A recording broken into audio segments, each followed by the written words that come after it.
This past Friday, the Pentagon released what it's calling never-before-seen files on UFOs. Decades of classified government documents, military sightings, infrared footage, and eyewitness reports now public, available to anyone. No security clearance required. The program has its own acronym, PURSUE, the Presidential Unsealings and Reporting System for UAP Encounters. Files dating back to the 1940s are now online. Images of unidentified objects over Iraq, Syria, Africa, Japan, the United States. Football-shaped objects near Japan, lights over the Middle East, infrared footage from December 2025 over the western United States. And America is asking the oldest question humanity has ever asked. Are we alone? Today's question is one of the biggest humanity has ever faced. And the Bible has something definite to say about it. Not a question for you to decide, but a clear answer from Scripture itself. Here's what was released. The Pentagon posted files from multiple agencies: NASA, the FBI, the Energy Department, military branches, onto a single government website. Files span from the 1940s through 2025. Among the documents, FBI files with hundreds of pages of eyewitness testimonies about UFO sightings between 1947 and 1968. Military memos describing possible UAPs over Iraq in 2022. Multiple unidentified lights in Syrian airspace in 2024. An infrared image of an unidentified object over Africa in 2025. There's also an Apollo 17 photo with a yellow box highlighting 3 unidentified lights above the lunar terrain. Trump wrote on Truth Social, "These documents allow people to decide for themselves what the hell is going on." But here's the honest answer from the Pentagon's 2024 report: no confirmed sighting of alien technology, no proof of extraterrestrial life.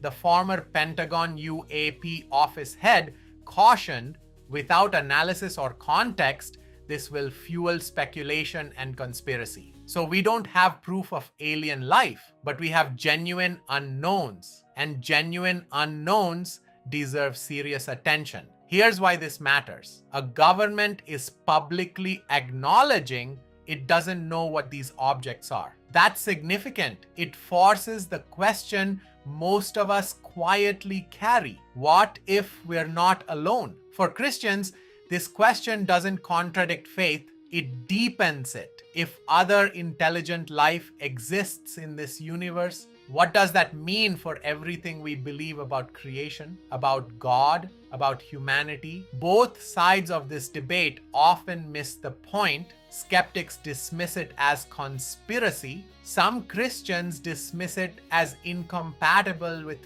faith. But what if both reactions are too small? What if the real question isn't are we alone, but what kind of God creates a universe this vast? Here's what Scripture actually says. Genesis 1:1, in the beginning God created the heavens and the earth. Not just the earth, the heavens and the earth. Everything, every galaxy, every star, every planet we've mapped, and every planet we haven't.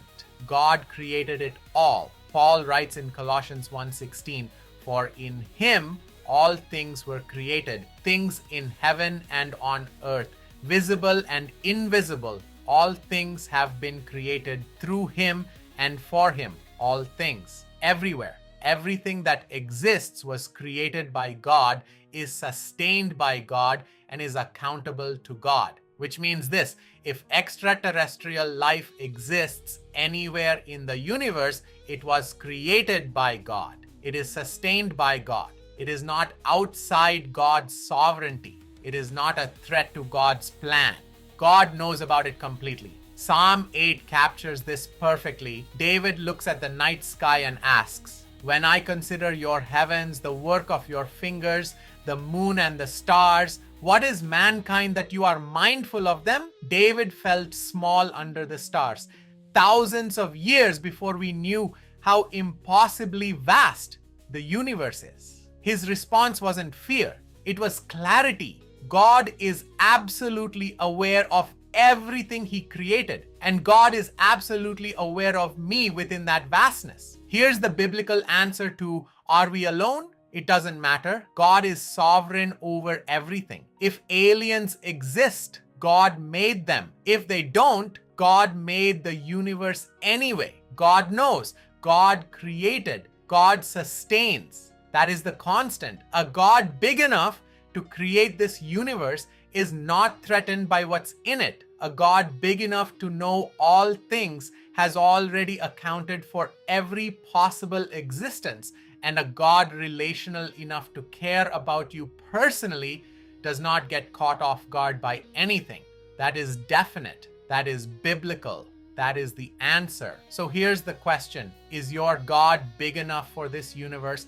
Not a God who fits in a theology textbook, not a God who only cares about your nation or planet, but the God of Genesis 1:1, who created everything that exists, seen and unseen, known and unknown. If your faith shrinks every time science discovers something new, ask yourself, what are you putting your faith in? If this video opened something up for you, share it. This conversation matters. And if you're interested in something off the topic, if you want to learn how to make consistently profitable trading decisions with AI, visit oristrate.com. We teach complete trading mastery with Claude AI across 55 chapters and 825 plus specific prompts for professional level trading. The book is available for purchase on Amazon. The link is in the description. See you in the next video.